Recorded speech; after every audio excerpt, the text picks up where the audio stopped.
So I'm going to go ahead and address a few things that Darrell Brooks' mother said. All right. So I do think overall, we could do a lot more when people are, getting in trouble and, going down the wrong path like Darrell Brooks was. All right. But I don't think um, this was avoidable with him. All right. I don't think medication, I don't think therapy, I don't think anything would have worked. He has, I think what his problem was his anger, his temperament. All right. Now, as soon as he was getting ready to start speaking, I went ahead and paused it. Um, so I have no idea what he's getting ready to say. The only thing I want to hear from him is, I'm sorry. That's it. That's the only thing he needs to say. You know what I'm saying? Take responsibility for what he's done. That's it. Uh, I mean,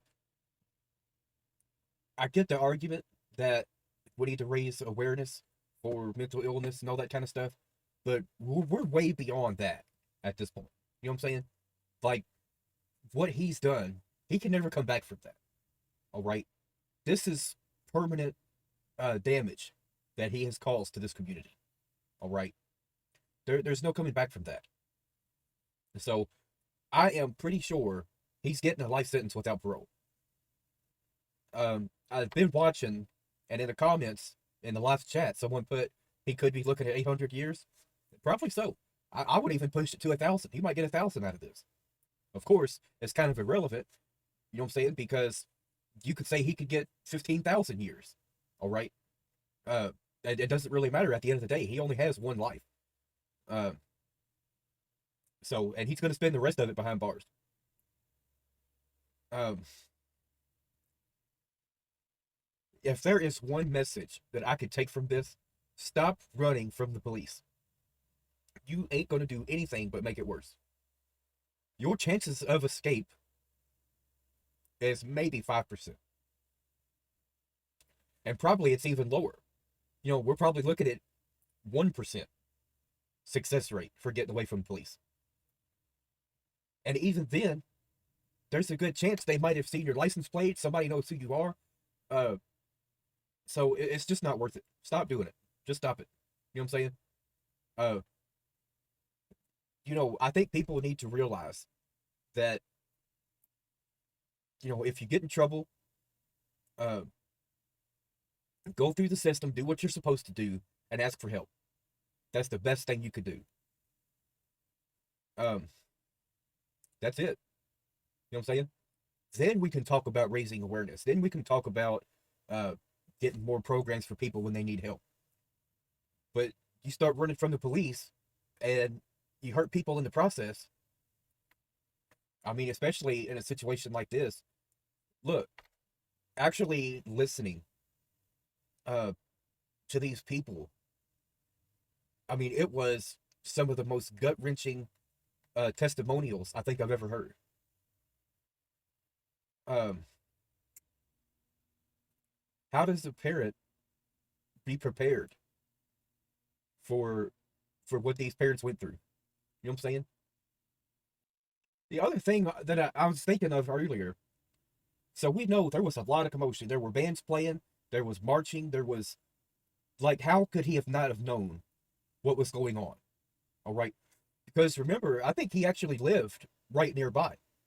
So I think he knew damn well there was a parade going. And he probably thought, I'll go through the parade because they won't expect me going through that way. But perhaps once he got in there, he started to realize, like, it's a lot more packed than I thought it would be. And then that's when all hell broke loose. Of course, that's speculation, but I'm pretty sure he knew there was a parade going. He for sure knew there was something because he had to run through the the barriers. I think we need to step up the barrier system. All right. Because when people are going through parades or something like that, they need to be protected. Just a sad, sad thing, y'all. Overall, My final message before we get into this: stop running from the damn police. All right? It's probably not going to work out. You're going to make things 20 times worse, and you could end up hurting a lot of people. Don't keep doing that. All right? And then this is your opportunity to address the court. What, if anything, would you like to say, sir? I do have a lot to say. I'd like to stand up if I may. Go ahead.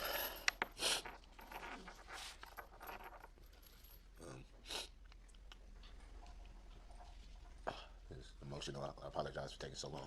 An admission would be nice. An apology would also be nice. I want to start first. To die for all our sins, everybody. Everybody in this courtroom today. Everyone walking this planet. Mostly for those. And you know what? His first, throughout the beginning of this trial, what he should have done was said, I made a mistake. I put my life ahead of everyone else's. All right? He should have admitted his guilt and pled for mercy to the court. So, this isn't working. You know what I'm saying? Like, I don't know, What you y'all. will believe. I believe that he was crucified on the cross of Calvary. And shed his. And then, also keep in mind, yesterday, we're not even talking about a long time ago. Yesterday, he was rolling his eyes, making really offensive gestures toward the victims. He couldn't even just sit still and listen to what they had to tell him.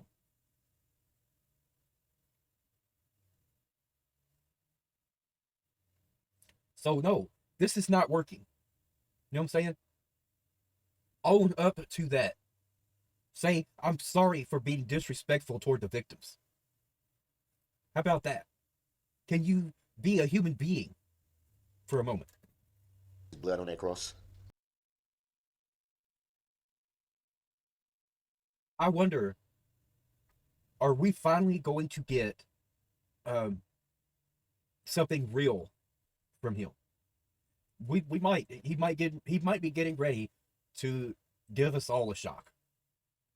Because so far, I mean, it's just been one train wreck after another, hoping that eventually he would come to terms with what he's done. Maybe this is the How moment. they want to feel. They have the right to their opinions. They're not wrong. Understanding that there's a lot of emotion, pain, frustration, anger, hatred, a lot of emotions. But I don't want that comment to be twisted. I don't want that. If it was you, if you were one of the parents,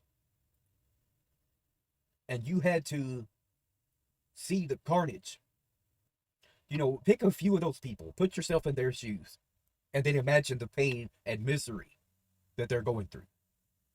Then tell me how upset you would be. Trust me, you would get it. That comment to become another narrative that's how can It happened because you didn't want to go to jail. And because of that, now you're going to spend the rest of your life in jail. You know what I'm saying? Uh, you know, if he would have not ran as soon as it happened, if he'd have just sat down and waited for the cops to come and said, I made a mistake. You know, I hit her and I shouldn't have. I lost my temper. I need help. I have major anger problems. Someone has to help me so that I can get better. If he would have done that, he would have got some time out of it for sure. He would have went to jail for a while, but he would have had a day to get out. You know, and then he could have started trying to get help. Ask for help. Man, life ever get this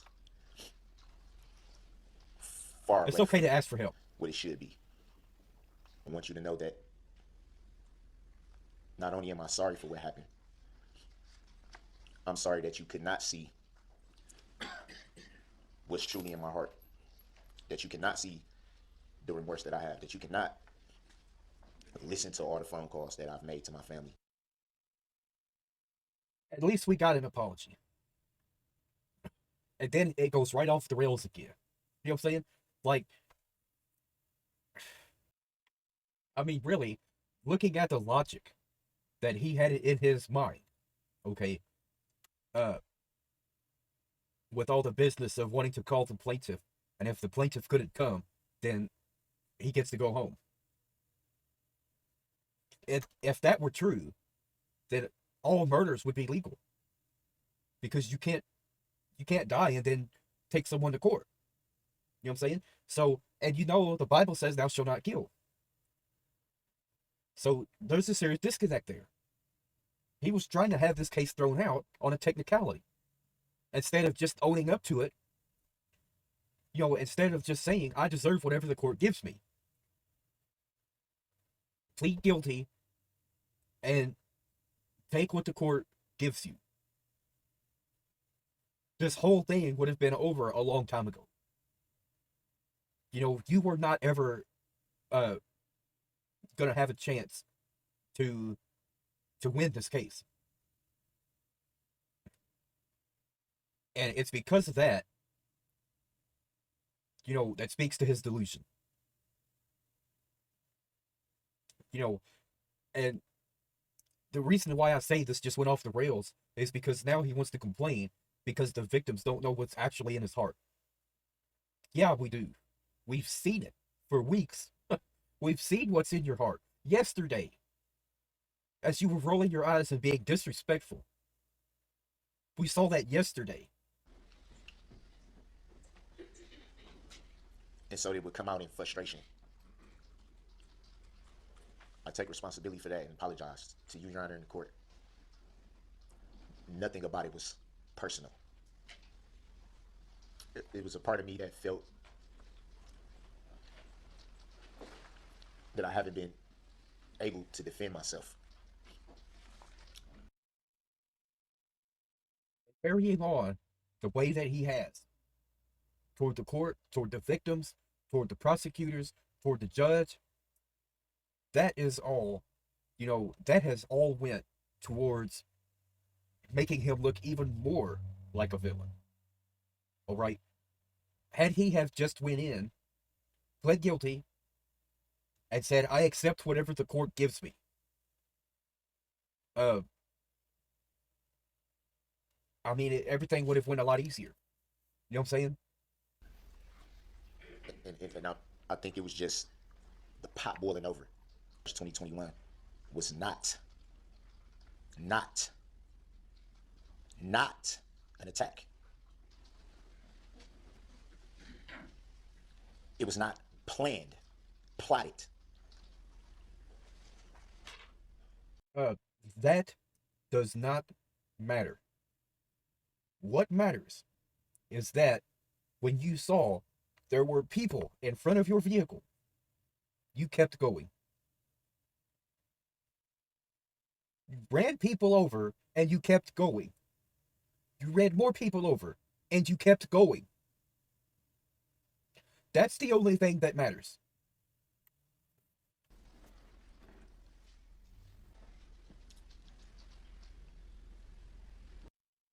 The prosecutors are getting pissed. You know what I'm saying? They are getting pissed off, and I don't blame them one bit. Look, he's got to be done soon. I mean, surely he's almost done. And then it's going to be time for the judge to speak. I am pretty sure she is going to light his ass up. All right.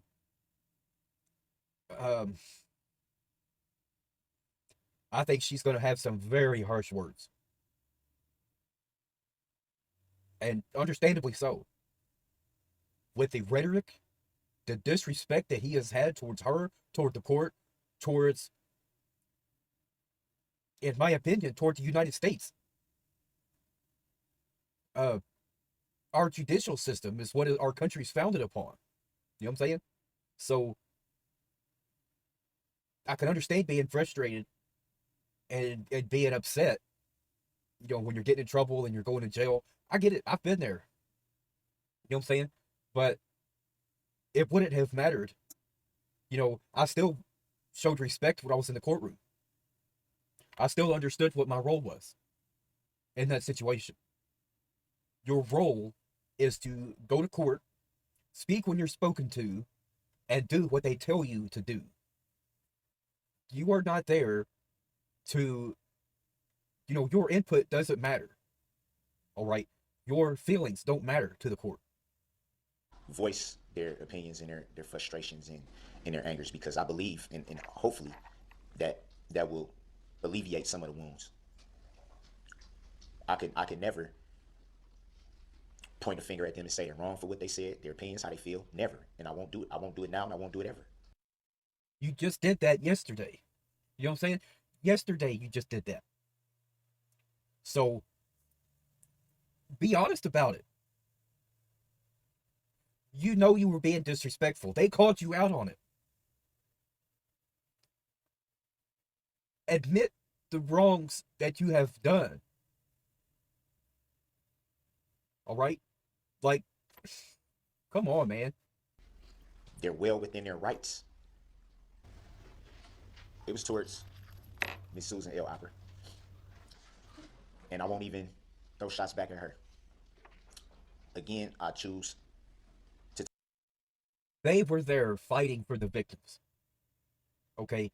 So, to be disrespectful towards them is being disrespectful towards the victims. I loved how I don't remember who it was, but I loved how he said, you wanted to call the plaintiff? I'm the plaintiff. I'm here now. I loved how he said that. All right? And that's 100% true. But before that point, the prosecutors were the plaintiffs.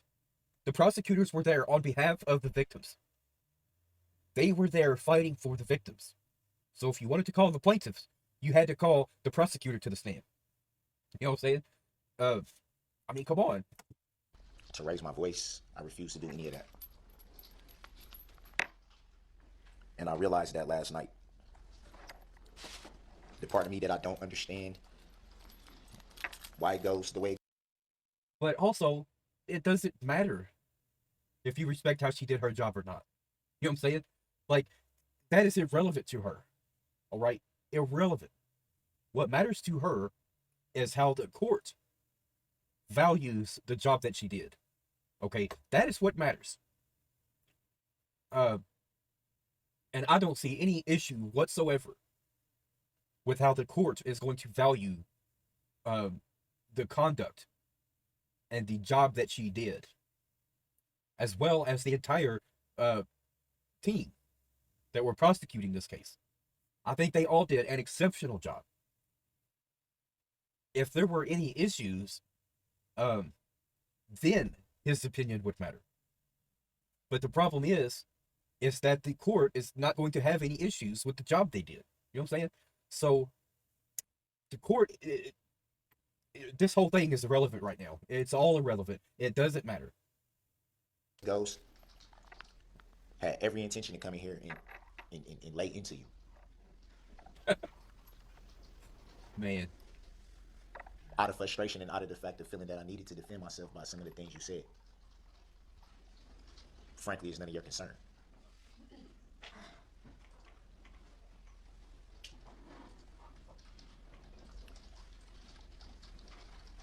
They are just done. They are just done, y'all. They are just like, can this be over? Can we go on with our lives now? Please. You've done a horrible thing. We all know you did a horrible thing. And it's over. You know what I'm saying? So, man. You would think for someone that's been doing your... Not going to bash. Not going to say... Then what are you doing? Disrespectful. Not going to call you... Then what are you doing? You know what I'm saying? Like, come on, man. anything other than your God-given name.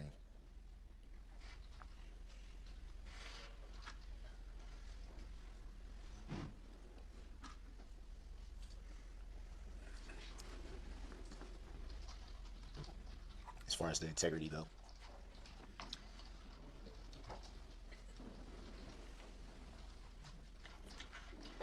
I won't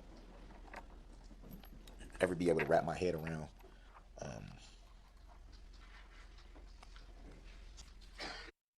This is personal. You know what I'm saying? Like, he started off, I'm pretty sure he was like, nothing I ever said was personal or anything like that. This is personal. He does not like her. Uh, like, get over it. She did her job and she was there fighting for the victims. Simple as that.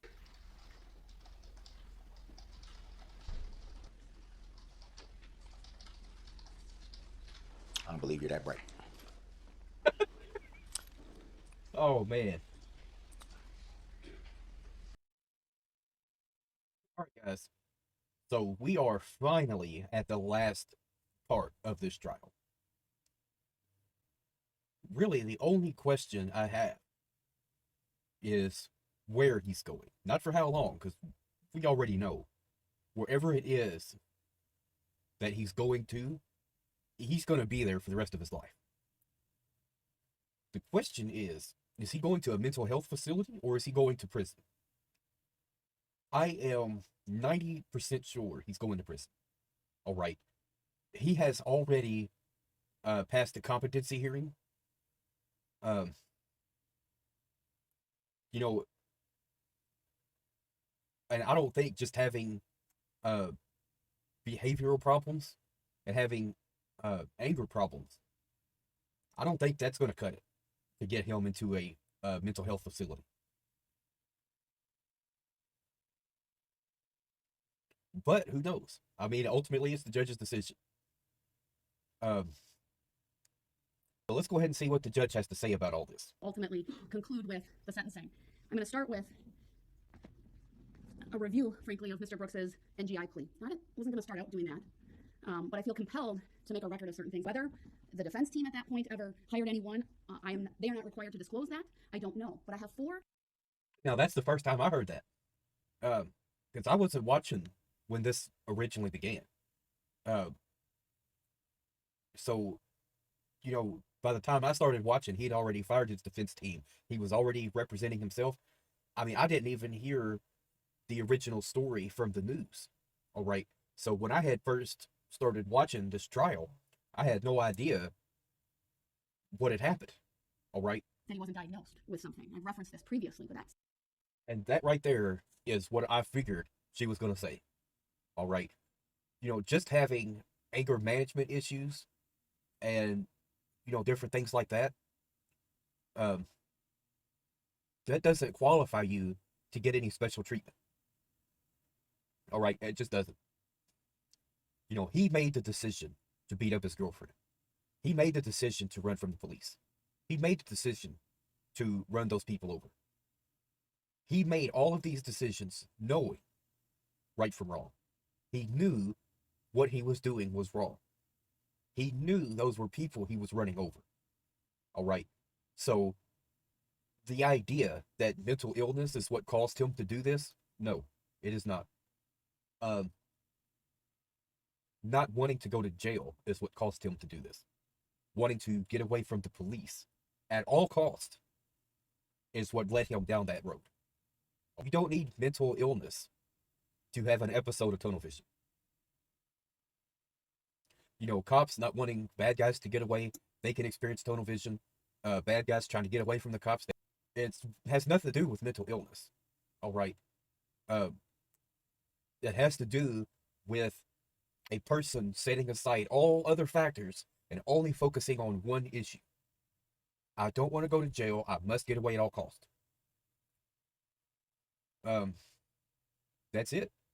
It's nothing to do with mental illness. turmoil. The defendant was disinclined to control his behavior or attend to its consequences. Notwithstanding the magnitude of the violence in this case, a mental disease or defect is not defined by the unnaturalness or enormity of the act. Moreover, temporary passion or frenzy prompted by revenge, hatred, jealousy, envy, or the like does not constitute a mental disease or defect. She goes on to talk about the course of functioning of Mr. Brooks during the day leading up to the alleged offense. Does not suggest that he was behaviorally dysregulated. 100% correct.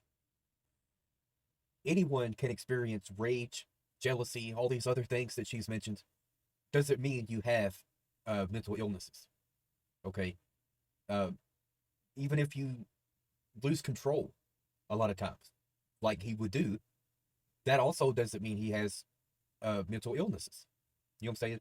So that's just not a good defense. Or that his reality contact was impaired. Mr. Brooks meets nearly all of the symptoms described above because he has exhibited a long-term maladaptive pattern of behavior involving a disregard for and violation of the rights of others, beginning in childhood and continuing through adult life. The borderline features reflect. Now, what I'm getting from this, although he has a lot of behavioral problems, that is not the same thing as having mental illnesses. All right? It's just not.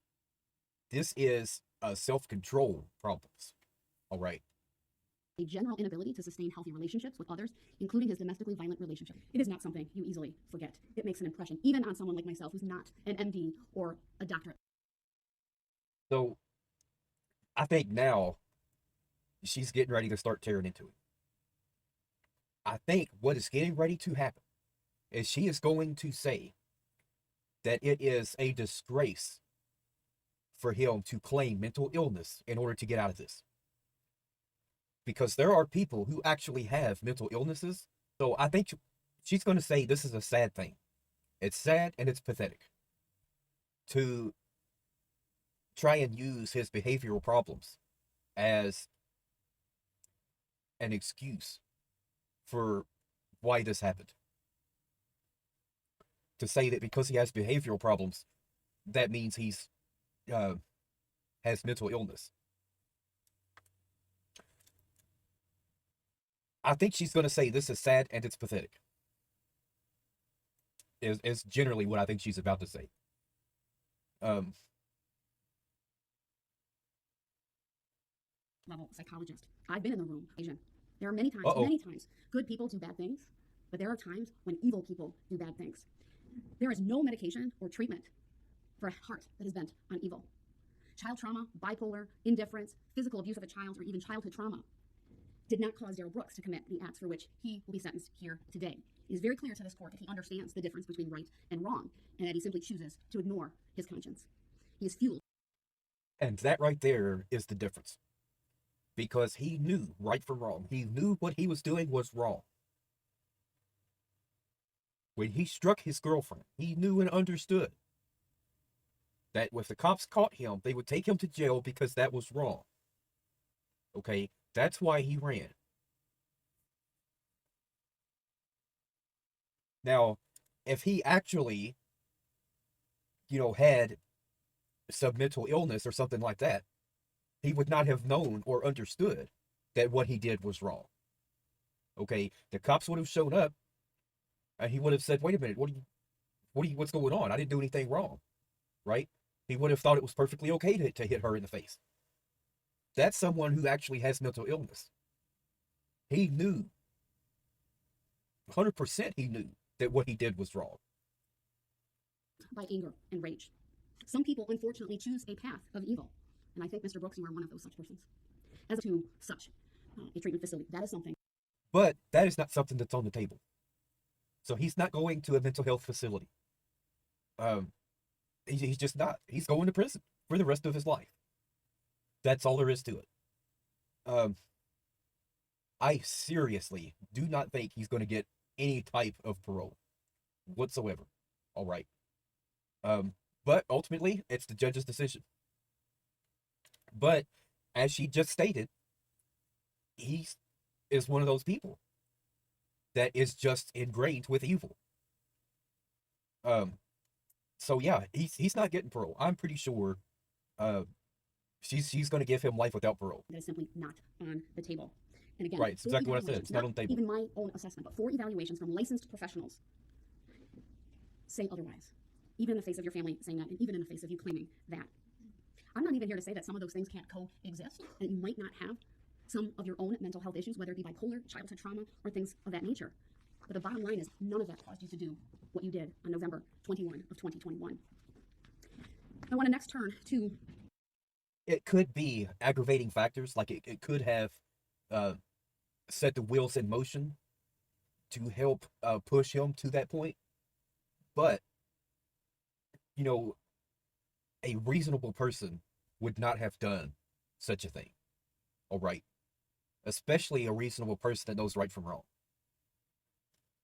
And ultimately, the final message I want to get across: anytime you try and run from the police, this is what could happen. You know what I'm saying? If you hurt anybody in the process of trying to run from the police, like, there you go. Do not run from the police. When you do that, you are putting your own benefit ahead of everyone else around you. And after this incident right here, they might start going even harder on people that runs from the police. You know what I'm saying? So people, stop doing that. Really. Pull over, accept your punishment, and ask for help. You know what I'm saying? Stop trying to run from the police and making things worse. the trial in this case. Now, I think going forward, for parades or anything like that, possibly, maybe they should start using concrete barriers. Just to make sure out of control vehicles, if someone is trying to run from the police, if anything were to possibly jeopardize the safety of the people in the parade, that there's something there that would stop any vehicle from getting through.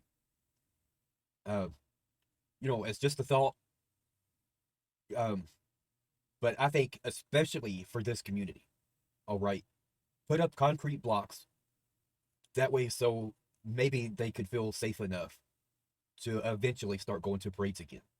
You know what I'm saying? At least do that.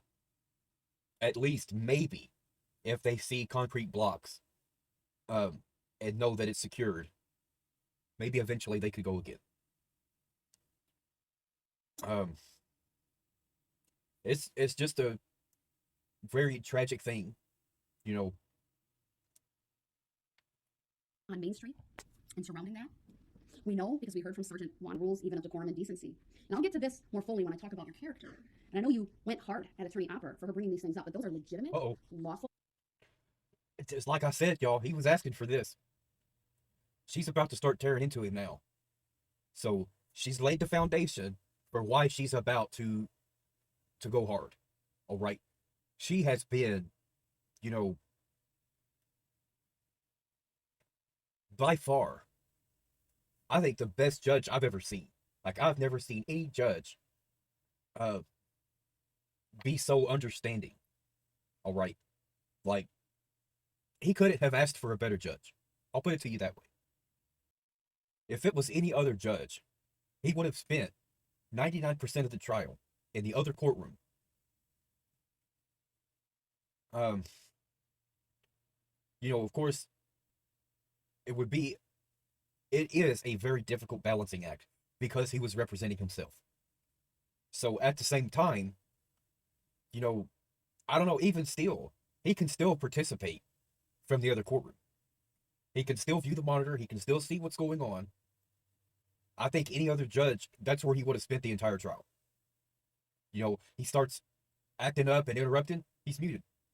As simple as that. She went above and beyond to try and give him a fair trial. And she did. You know what I'm saying?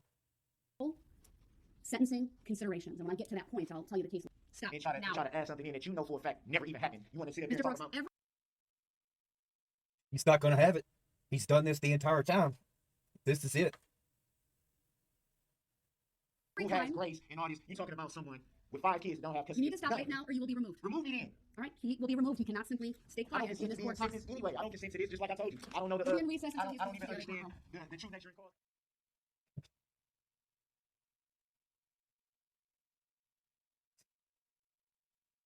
Oh man, y'all. I just do not understand.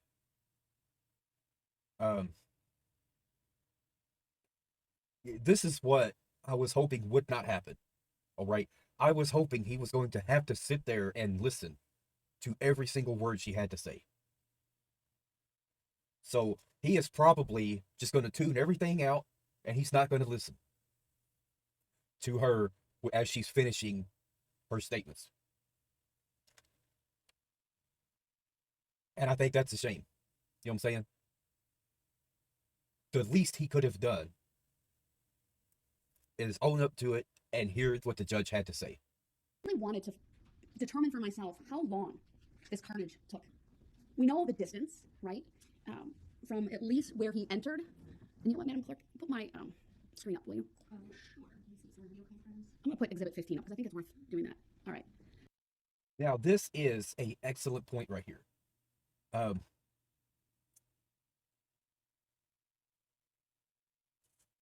She's really about to get to the heart of the matter, right? And I think he's getting ready to write a pledge saying he wants to come back in. I don't know how well that's going to work. If he does come back in, he's probably going to interrupt again. And then, like, that should be it. You know what I'm saying? Like, it should be one last chance. You blow through that chance, and then there's no more chances. All right. At least my opinion is what should happen here. The visual signs along White Rock Avenue of the staging of this parade, floats, bands, banners, signs, people. And as you got closer to Main Street, the spectators lining those streets, which both... Right. And he should have heard the band playing. He should have heard the marching. He should have heard all the people. Like, there's absolutely no way that he was actually surprised that there was a parade going. Because like I said, there was barricades up. He understood something was going on. I'm pretty sure he knew there was a parade going, and he thought, maybe I can get lost in the parade. And then, maybe he was just going to drive in there, ditch the car, and then become part of the parade. Maybe that was his original thought. But then, maybe he started thinking, yeah, but the police are right there. So I just got to get out of here. I don't know. Of course, that's just speculation. Maybe he heard the sirens going, and then he thought, well, this plan isn't going to work, so now I just got to drive through this parade. I don't know.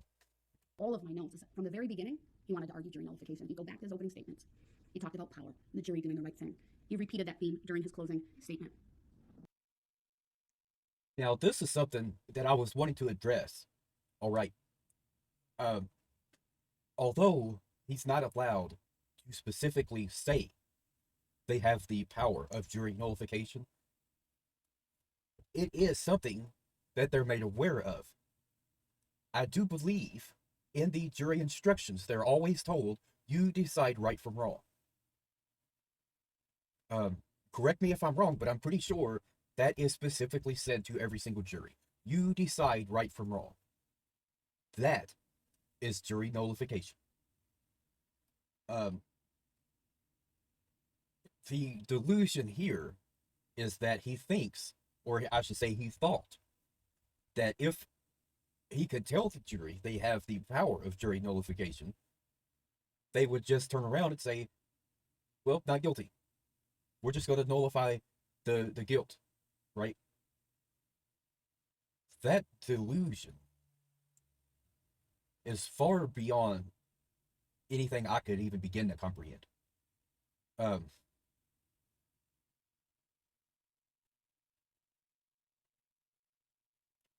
And I think that does start to take us to a place to where, we do have some degree of mental illness, but he knew and understood what he was doing was wrong.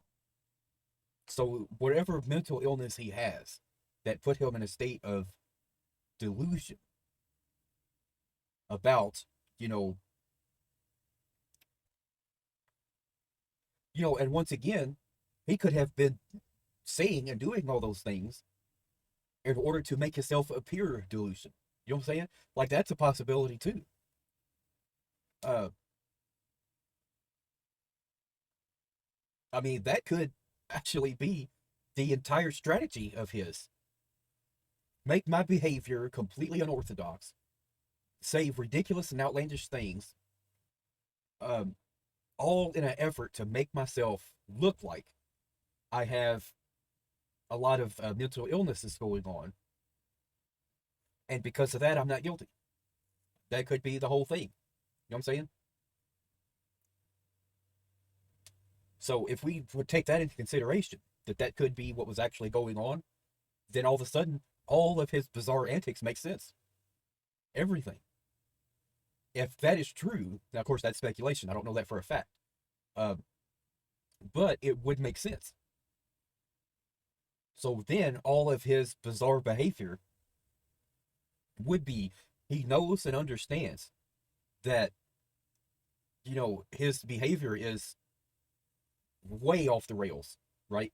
But it's that way on purpose in order to make himself look like he's delusional, like he doesn't have a grip with reality, like whatsoever. I think I may have stumbled upon his defense strategy. And I got a feeling the judge may end up getting onto that same track that I have just now, as I've started to put everything together. All right. He's either, here's the only possibilities that I could see.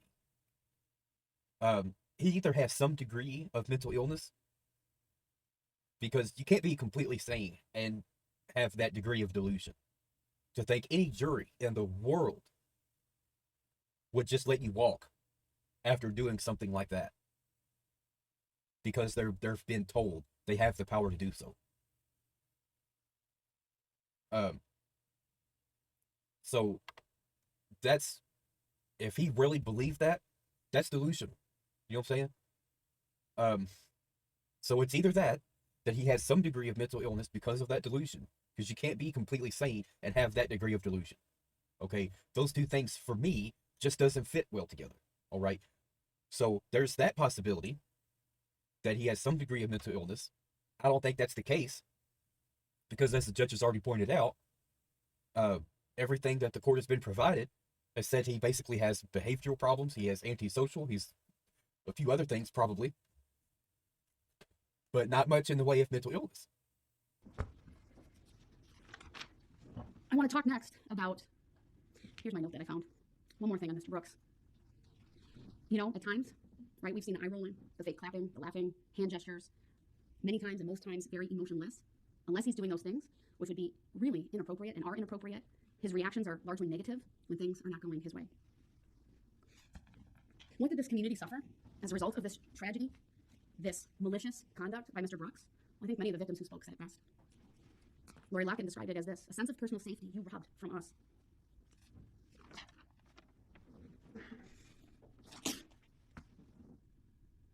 I believe it was 𝕒𝕜 who said, the only life he seems to value is his own. Jason referred to it as evil. And he talked about innocence being stolen. He called the defendant a coward. Although some of the victims might forgive him, the court cannot. The court is not there for forgiveness. You know what I'm saying? She talked about how it was so traumatizing that her mind won't let her see everything that has happened, and that she's worried when her mind's in remarks. You keep changing the jurisdiction. Jurisdiction is subject on a jurisdiction that has yet to be proven on the record. Are you for real? Oh, man. The second he gets in there, and he's up to the same old antics. You know what I'm saying? Like, Mr. Brooks, please sit down. I would like to go back to the court. It's not a courtesy to you. If you'd like to specifically waive your right to be physically present, then I will entertain that. Otherwise, you need to sit down. I never waived the right to not be present. That's because you forfeited your right to be present by conduct. You're now back in this courtroom. Your Honor, I wrote 3. I did what you asked me to do. You never once pledged to me, sir, that you would not interrupt. And you're demonstrating by being here that you continue to interrupt. Man, I ain't trying to hear all that, because at the end of the day, I did what you asked me to do. You told the bailiff to tell Mr. me. Brooks, this is not a debate. You told the bailiff to It's tell me not a that I debate. had You asked me to come over here, and I honored Well, that. I And I brought exercised you my back. right 3 times. I shouldn't have to do it 3 times. None of those opportunities that you wrote to me said, I pledge to not I interrupt. never had to do that before. You've never required that before. That is actually not true, sir. You've never required that before. Every single time that I've been brought over there, after some time, sometimes very short, sometimes an extended period of time. That sheriff is done. I mean, he is so freaking pissed. I mean, you can tell he's fed up with it. You're just simply You know trying what to I'm delay the inevitable. Please sit I down. don't care about the inevitable. It was I already need to written get from day through one this what was going to hearing. happen. It doesn't make me lose any sleep about that. I know I'm okay. I'm okay with everything. Then please I just sit down. I just want to be treated fairly, which I have Please, not been. please sit down. And then you, Your Honor, and then you This always is- make it this seem is like not a you always debate. make it seem like it's some type of aim, and it's not. Please sit down. We're talking about constitutional rights. You just told me, or you told the bailiff to tell me that I had a right to exercise a right that I should already have. I did that. Not once, not twice, 3 times. And it still wasn't honored. And then I raised this sign. A right can be forfeited. If we look at the Second Amendment, the right to bear arms, okay, you have that right until you forfeit that by committing violent crimes. Once you do that, you no longer have that right. So just because something is a right does not mean you are always guaranteed to have that. I'm waiting this for like 20 minutes, You're- saying I want to come back. I'm doing this. You're Hey, here now. Can I come back? Can I come back? Can So I come sit back? down. It wasn't honored. And then I had So to I say, can okay, finish. I'll write this, and I'll see if Your Honor can see it. I have the right to ask questions Sure. of Your Honor. I'm going to ask you one more time, and if you refuse to sit down, then you are in direct disobedience of a court order. Sit Yeah. down and be quiet so I can make the appropriate record. Can you tell me what the Great. order He's is? not going to obey. He's now I forfeited his didn't say right I to be wasn't gonna present. obey. He will go into I the other didn't say I courtroom. wasn't going to obey. We'll be in I just recess asked what is until the he's order. there. I just asked what is the order. I didn't say. Bye-bye. You know what I'm saying? Come on now. By you not obeying that demand is what got you here. You know what I'm saying?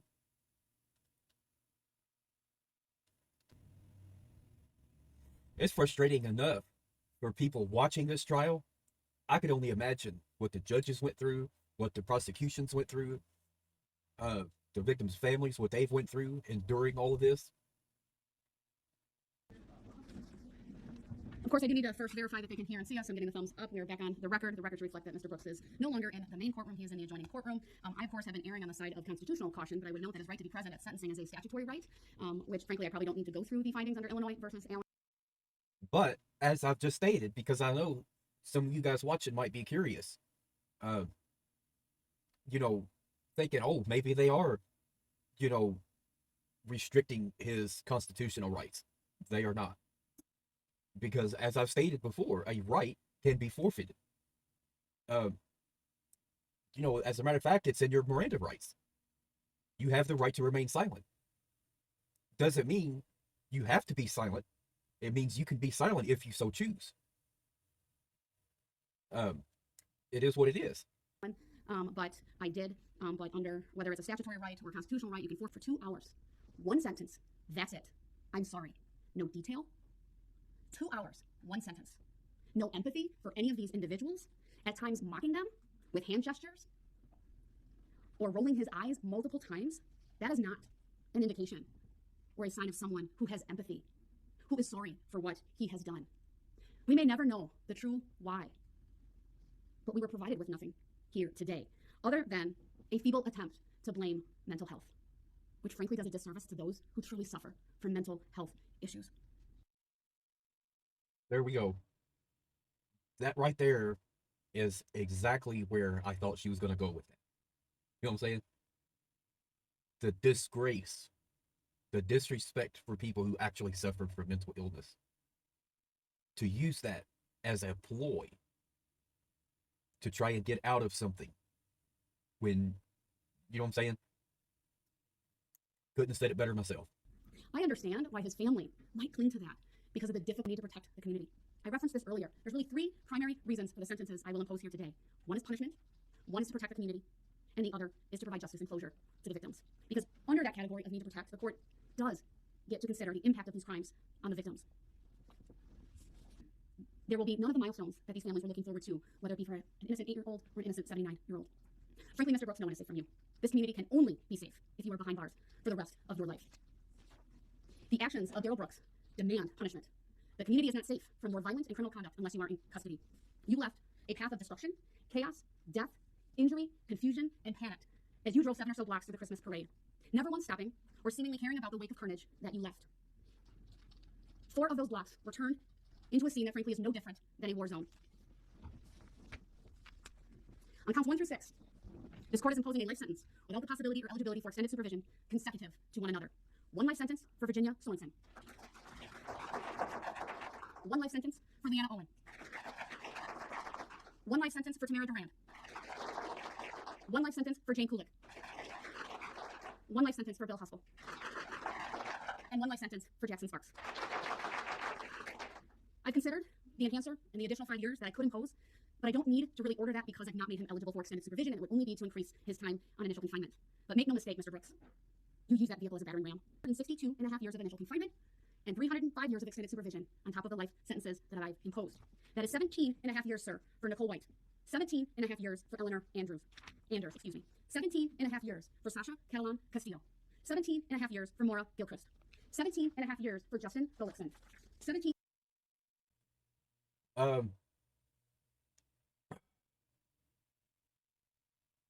You know, I think this guy might be getting ready to set a record for the most time given. So we're looking at 17 and a half years